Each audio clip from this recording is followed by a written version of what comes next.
Guys, Shah math point पर आप सभी का स्वागत है।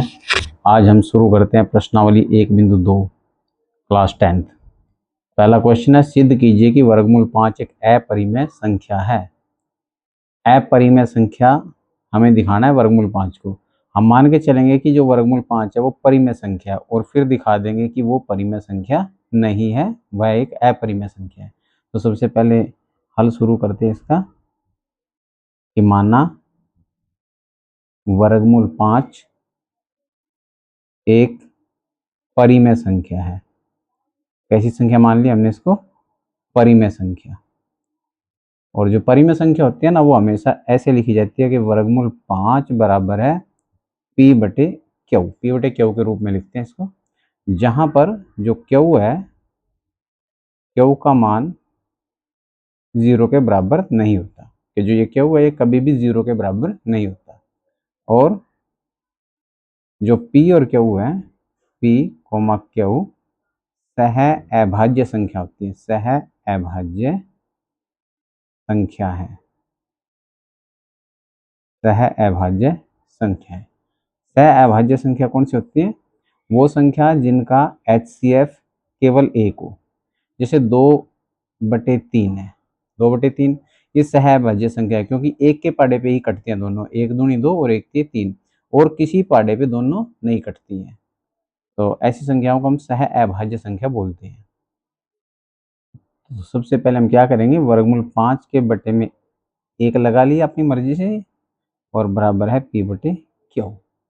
आर पार की गुणा कर दी कि पी एकम पी बराबर है वर्गमूल 5 के साथ क्यू की गुणा करेंगे तो वर्गमूल 5 और साथ में क्यू। अब दोनों तरफ वर्ग ले लेते हैं। दोनों ओर क्या करते हैं? वर्ग। दोनों ओर वर्ग लेने पर, दोनों ओर वर्ग लेने पर तो हम वर्ग ले लेते हैं। पी का भी वर्ग कर देते हैं, बराबर है वर्गमूल 5 क्यू, और इसका भी वर्ग कर देते हैं। अब पी का वर्ग तो ये पी का वर्ग हो गया। वर्गमूल 5 क्यू को कैसे लिखोगे कि जैसे वर्गमूल 5 क्यू कितनी बार है? ये 2 बार। तो हम इसको 2 बार लिखते हैं, गुणा वर्गमूल 5 क्यू। तो वर्गमूल 5 कितनी बार है? 2 बार। तो हम इसको ऐसे लिखेंगे कि वर्गमूल 5 का स्केयर 2 बार हो गए, और गुणा क्यू की क्यू से गुणा करेंगे तो क्यू का स्केयर।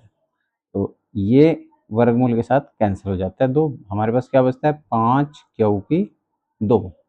तो यहाँ पे इसका नाम का क्या आ जाएगा? 5 क्यू की 2। इसको मान लेते हैं ये समीकरण नंबर है 1। कितना समीकरण नंबर है? 1। इसके बाद यहाँ से देखिए कि पी की 2 बराबर है 5 क्यू की 2। इसका क्या मतलब है कि 5 का पाड़ा हम किसी क्यू तक पढ़ते हैं तो हमें पी मिलता है। 5 का पाड़ा किसी क्यू तक पढ़ते हैं तो पी मिलता है। मतलब 5 के द्वारा जो पी की 2 है वो विभाजित है।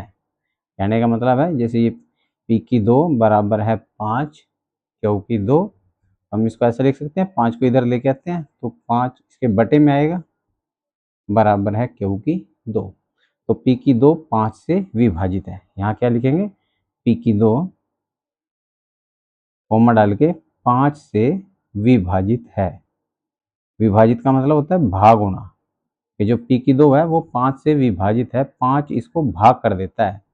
तो पी भी जब पी की 2 विभाजित है तो पी भी 5 से विभाजित होगा।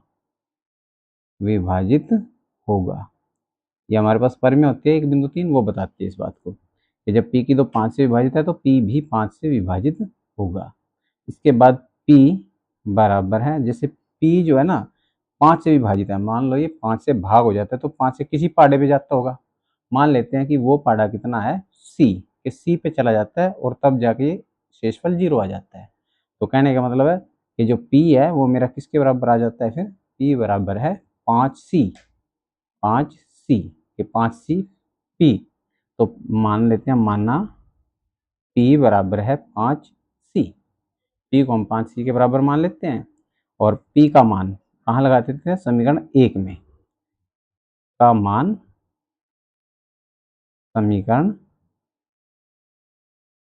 1 में रखने पर, इसको समीकरण 1 में रख देते हैं। यहाँ पी की जगह पे, पी की जगह क्या लगा देंगे? 5C। 5C और उसकी पावर कितनी है 2, तो पावर 2 बराबर है 5 और ये क्यू की पावर 2। 5 की पावर 2 मतलब 5 को दो बार गुणा करेंगे, पंज पंजू 25। फिर सी की भी 2 है, सी की 2 बराबर है 5 क्यू की 2। के बाद 5 पे ये 25 कट जाता है, पंजू पंजू 25। तो हमारे पास कितना आता है 5 सी का स्क्वायर बराबर है क्यू की पावर 2। 5 सी की 2 बराबर है क्यू की 2। जैसे यहाँ पे 5 क्यू की 2 था, इधर पी की 2 था, तो 5 जो पी की 2 था वो 5 से विभाजित था, पी की 2 5 से विभाजित था। यहाँ पे क्या है 5 सी की 2 बराबर क्यू की 2, इसका मतलब है क्यू की 2 5 से विभाजित है, सेम उसी तरह से। तो क्यू की 2 कोमा डाल के 5 से विभाजित है, किससे विभाजित है 5 से।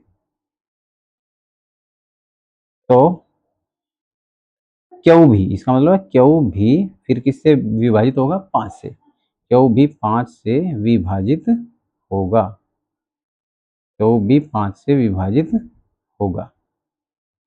तो यहाँ से देखिए P जो है P 5 से विभाजित होगा, क्यू भी 5 से विभाजित होगा, लेकिन हमने शुरू में माना था कि ये दोनों तो कैसी संख्याएं हैं, सह अभाज्य, कि सह अभाज्य, इनको कोई एक के अलावा कोई और भाग नहीं कर सकता। और हमारे पास आ गया कि P भी 5 से विभाजित होता है और Q भी 5 से विभाजित होता है। तो हमारा मानना क्या हो गया गलत, हमारा मानना गलत है कि वर्गमूल 5 एक परिमेय संख्या है। हमने इसको परिमेय संख्या मानना था, ये हमारा मानना क्या हो गया गलत, ये हमारा मानना क्या है गलत है। तो इससे सिद्ध होता है, इससे सिद्ध होता है कि वर्गमूल 5 एक अपरिमेय संख्या है। अब ये परिमेय नहीं है, ये अपरिमेय संख्या है, अपरिमेय संख्या है। इसी तरह से आपके पास यहाँ पे जैसे कोई और क्वेश्चन आ सकता है, मान लो कि वर्गमूल 5 की जगह वर्गमूल 2 आ जाए, या वर्गमूल 3 या वर्गमूल 7, ऐसे कोई भी अपरिमेय संख्या आप दिखा सकते हो। इनको क्या करना क्या पड़ेगा, जैसे जहाँ पे वर्गमूल 5 था वहां पर आपने वर्गमूल 2 लगाना है, अगर वर्गमूल 2 आता है। अगर वर्गमूल 3 आता है तो जहां पर आपका वर्गमूल 5 था वहां वर्गमूल 3, और अगर वर्गमूल 7 आता है तो वर्गमूल 5 की जगह पे वर्गमूल 7 लगा के आप इसको सिद्ध कर सकते हो। इसके बाद जो नेक्स्ट क्वेश्चन है आपका क्वेश्चन नंबर 2, कि सिद्ध कीजिए 3 जमा 2 वर्गमूल 5 एक अपरिमेय संख्या है। इसको भी हम ऐसे ही करेंगे, सबसे पहले मान लेंगे इसको कि माना ये कैसी संख्या है परिमेय। तो हल है इसका, हल कैसा है कि माना 3 जमा 2 वर्गमूल 5 एक परिमेय संख्या है। कैसी संख्या मान ली परिमेय, जैसे ऊपर मानना था। तो 3 जमा 2 वर्गमूल 5 को फिर हम कैसे लिखेंगे उसी तरह से P बटे क्यू, और जो P बटे क्यू है इसको क्या बताएंगे हम, जहाँ जो क्यू है वो बराबर नहीं है 0 के, और P कोमा क्यू कैसी संख्या है सह अभाज्य संख्या है, कैसी संख्या सह अभाज्य संख्या है। तो P ये जो 3 जमा 2 वर्गमूल 5 बराबर है P बटे क्यू के, ये हमने ले लिया है। यहाँ से 2 वर्गमूल 5 को यहीं पे छोड़ते हैं और 3 को इधर दूसरी साइड ले आते हैं, कि 2 वर्गमूल 5 यहीं पे रहने देते हैं, बराबर है 3 को उधर ले आओ, 3 जैसे उधर आएगा तो किसका हो जाएगा माइनस का, कि P बटे क्यू माइनस में 3।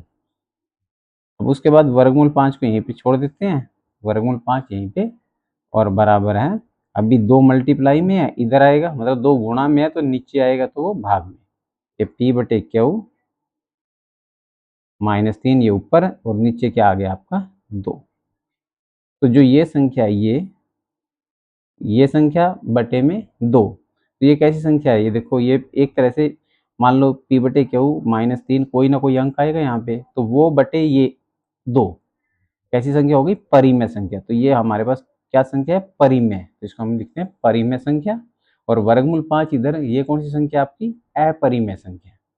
तो वर्गमूल 5 जो है आपके पास अपरिमेय संख्या है कि हमारे पास जो आया है कि वर्गमूल 5 की जगह पे क्या लिखेंगे, अपरिमेय संख्या, अपरिमेय संख्या बराबर है, उधर वो जो संख्या बनी है वो हमारी क्या है, परिमेय संख्या, परिमेय संख्या।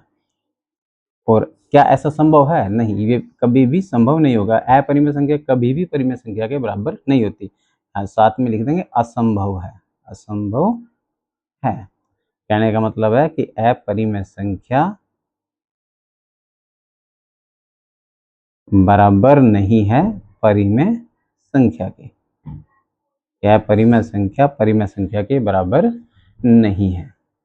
तो हमने जो मानना था कि 3 जमा वर्गमूल 5 एक परिमेय संख्या माननी थी, अतः इससे सिद्ध होता है, क्या सिद्ध होता है, इससे लिख देते हैं हमारा मानना क्या है, गलत है, हमारा मानना गलत है। क्या गलत है कि 3 जमा 2 वर्गमूल 5 एक परिमेय संख्या है, ये मानना गलत है, परिमेय संख्या है। इससे सिद्ध होता है, क्या सिद्ध होता है कि 3 जमा 2 वर्गमूल 5 एक अपरिमेय संख्या, अपरिमेय संख्या है। और इसी तरह से हम क्वेश्चन नंबर 3 पे पहुंचते हैं। क्वेश्चन नंबर 3, ये सिद्ध कीजिए निम्नलिखित संख्याएं अपरिमेय है। पहला क्वेश्चन है, पहला पार्ट है इसका 1/वर्गमूल 2। तो हम इसको हल करते हैं कि हल मान लेते हैं कि माना 1/वर्गमूल 2, उसी तरह से करते हैं। एक कैसी संख्या है, परिमेय, कैसी संख्या, ये परिमेय संख्या है, इसको हमने परिमेय संख्या मान लिया। और परिमेय मानते हैं तो कैसे लिखते हैं उसको, 1/वर्गमूल 2 बराबर है P/Q की फॉर्म में लिख देते हैं इसको। 1/2 बराबर ये है, बराबर है P/Q। और वही उसी तरह से जहां जो Q है वो बराबर नहीं है 0 के, और P, Q कैसी संख्या है, सह अभाज्य, सह अभाज्य संख्या है, सह अभाज्य संख्या। तो इसके बाद इन दोनों को आर पार की गुणा करके भी कर सकते हो, नहीं तो सीधा डायरेक्ट भी हो जाएगा ये, क्योंकि हम इसका व्युत्क्रम भी ले सकते हैं। जैसे परिमेय संख्या, मान लो ये कोई परिमेय संख्या आपकी 2/3, अगर मैं इसका व्युत्क्रम लूँ, व्युत्क्रम का मतलब उल्टा कर दूँ इसको, कि ऊपर 3 और नीचे 2, तब भी ये कैसी संख्या रहेगी, परिमेय, तब भी कैसी संख्या है, ये परिमेय संख्या है। तो अगर 1/वर्गमूल 2 है, इसको उल्ट देते हैं कि वर्गमूल 2/1 बराबर है, इधर से भी इसको पलट देते हैं फिर दोनों साइड से, कि Q/P, या P/Q रख लो इसको, या ऐसे पलट भी सकते हो, तो भी ये क्या रहेगी संख्या आपकी, कैसी संख्या रहेगी, परिमेय संख्या। तो ये अब क्या बन गया, वर्गमूल 2, वर्गमूल 2 कैसी है, अपरिमेय, अपरिमेय संख्या है। और बराबर में ये कैसी है, Q/P, ये परिमेय संख्या है, परिमेय संख्या है। क्योंकि इसका ये एक को हम छोड़ सकते हैं, तो वर्गमूल 2 बराबर है Q/P। ये वर्गमूल 2 अपरिमेय और Q/P आपकी कैसी है, परिमेय संख्या है। तो जो कि ये तो कभी संभव होगा ही नहीं, तो इसका मतलब है असंभव है, असंभव है। यही हम इसको फिर ऐसा लिख देते हैं कि अपरिमेय संख्या, अपरिमेय संख्या बराबर नहीं परिमेय संख्या की, परिमेय संख्या की। तो इससे क्या हुआ, हमारी जो कल्पना थी, जो हमने मानना था कि 1/वर्गमूल 2 परिमेय संख्या, वो क्या हो गया, गलत। कि हमारा मानना गलत है। क्या गलत है कि 1/वर्गमूल 2 एक परिमेय संख्या है, ये गलत है कि हमने इसको परिमेय संख्या मान लिया था। तो इससे सिद्ध क्या होता है, इससे सिद्ध होता है, इससे सिद्ध होता है कि 1/वर्गमूल 2 अपरिमेय संख्या है। कैसी संख्या है, अपरिमेय संख्या है। अपरिमेय संख्या है। के बाद जो हमारे पास क्वेश्चन है 7 वर्गमूल 5। क्या है? 7 वर्गमूल 5। 7 वर्गमूल 5, इसको हमें क्या दिखाना है? ये भी एक अपरिमेय संख्या दिखाना है। तो हम इसको मान लेंगे कि माना 7 वर्गमूल 5 एक परिमेय संख्या है। कैसी संख्या मान लिया इसको? परिमेय संख्या। और परिमेय संख्या मानना तो कैसे लिखेंगे इसको कि 7 वर्गमूल 5 बराबर है पी बटे क्यू, जहाँ जो पी क्यू है वो बराबर नहीं है 0 के, और पी कोमा क्यू कैसी संख्या है? सह अभाज्य संख्या। सह अभाज्य संख्या है। सह अभाज्य संख्या है। अब क्या करेंगे? देखो 7 वर्गमूल 5, यहाँ से ये जो वर्गमूल 5 के साथ 7 है, इसको कहाँ ले आएंगे? नीचे ले आते हैं इस साइड में, कि वर्गमूल 5 ऐसा बराबर है पी ऊपर क्यू नीचे, और ये 7 इसके साथ गुणा में है, इधर आएगा तो बटे में चला जाएगा। तो वर्गमूल 5 ये कैसी संख्या हो गई? ये बन गई आपकी परिमेय, पी बटे 2 क्यू मतलब परिमेय संख्या। तो ये इधर है मेरी परिमेय संख्या, और इधर क्या है? वर्गमूल 5 वो ऐसी है आपकी अपरिमेय संख्या। अपरिमेय संख्या, और परिमेय अपरिमेय कभी भी बराबर नहीं होती, तो ये असंभव है। असंभव है, तो हम इसको ऐसा लिख सकते हैं कि अपरिमेय संख्या बराबर नहीं परिमेय संख्या, ये दोनों कभी भी ये बराबर नहीं होती। तो इसके बाद आगे क्या लिखेंगे? फिर हमारा मानना क्या हो गया? फिर तो गलत हो गया भाई। हमारा मानना कैसा है? गलत है। क्या गलत है? कि क्या मानना था? 7 वर्गमूल 5 एक परिमेय संख्या है, ये हमने मानना था इसको परिमेय संख्या, और जो कि कैसा है? गलत है। तो इससे क्या सिद्ध होता है? इससे सिद्ध होता है, जब वो गलत हो गया तो इससे सिद्ध होता है कि ये 7 वर्गमूल 5 एक कैसी संख्या हो गई? अपरिमेय संख्या है। अपरिमेय संख्या है। इसका जो नेक्स्ट क्वेश्चन है हमारे पास, ये इसी का पार्ट तीसरा, 6 प्लस वर्गमूल 2। इसको भी हमें सिद्ध करना है कि ये भी कैसी संख्या? एक अपरिमेय संख्या। तो हम इसको मान के चलेंगे कि माना 6 जमा वर्गमूल 2 एक परिमेय संख्या है। कैसी संख्या मान लिया इसको भी? परिमेय संख्या। और परिमेय संख्या मानना है तो कैसे लिखेंगे उसको?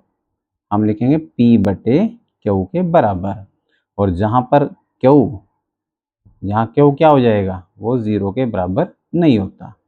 और P और क्यू कैसे होते हैं? P कोमा क्यू सह अभाज्य संख्या होती है। कैसी संख्या होती है? सह अभाज्य संख्या है। P और क्यू कैसी संख्या है? सह अभाज्य संख्या है। सह अभाज्य मतलब जो जिनका HCF केवल एक होता है। ठीक है, तो 6 जमा ये वर्गमूल 2 बराबर है P बटे क्यू। ये 6 जो है ना, इसको इधर ले आते हैं कि वर्गमूल 2 यहीं पे छोड़ देते हैं और 6 को इस साइड में ले आते हैं। P बटे क्यू बराबर से इधर, बराबर से इधर आएगा तो ये जमा का है, उधर आएगा तो माइनस का हो जाएगा। जैसे इधर आएगा तो माइनस का, P बटे क्यू माइनस का 6। तो वर्गमूल 2 बराबर है, इसका एलसीएम ले लेते हैं। एलसीएम में क्या आ जाएगा? क्यू। एलसीएम में क्या आएगा? क्यू, और इसके बटे में 1 लिख लेते हैं। तो फिर क्या होगा? क्यू क्यू सेम हो गए तो ऊपर वाला पी ऐसा कैसा, और माइनस 1 पे क्यू तो क्यू रहेगा, क्यू की गुणा किससे कर देंगे? 6 से। 6 क्यू। तो वर्गमूल 2 बराबर है ये, और ये देखो ये डिवाइड बाई ये, मतलब ऊपरी अंश है और नीचे ये हर है, और अंश बटे हर ये कौन सी संख्या होती है? परिमेय संख्या। तो ये परिमेय है, इधर अपरिमेय संख्या है। इधर वाली को लिखेंगे अपरिमेय संख्या, अपरिमेय संख्या, और इसको लिखेंगे परिमेय संख्या। और दोनों कभी भी परिमेय और अपरिमेय संख्या यहाँ हमारे पास यहाँ बराबर आई है, लेकिन ये कभी भी बराबर नहीं होती। तो अपरिमेय संख्या बराबर परिमेय संख्या कैसा है? असंभव। कैसा है ये? असंभव है। और असंभव है तो हम इसको लिख देते हैं कि अपरिमेय संख्या कभी भी बराबर नहीं है। किसके बराबर नहीं है? परिमेय संख्या के। परिमेय संख्या के बराबर नहीं है। तो हमारा मानना क्या हो गया? गलत। हमारा मानना कैसा है? गलत है। क्या गलत है? क्या माना था हमने? हमने माना था कि हमारा मानना गलत है कि ये 6 जमा वर्गमूल 2 एक परिमेय संख्या है। ये माना था हमने, परिमेय संख्या है। तो फिर कैसी संख्या है ये? इससे क्या सिद्ध हुआ? इससे सिद्ध होता है, इससे सिद्ध होता है, क्या सिद्ध होता है कि 6 जमा वर्गमूल 2 एक अपरिमेय संख्या है। कैसी संख्या है? अपरिमेय संख्या है। तो इस प्रकार हमारी ये प्रश्नावली खत्म हो जाती है। तो वीडियो पसंद आई है तो लाइक कर दीजिए और चैनल को सब्सक्राइब कर दीजिए, शेयर कर दीजिए। कोई गलती हो तो कमेंट कर दीजिए ताकि मैं आगे से और इसको अच्छा बना सकूं। Thank you. Have a nice day.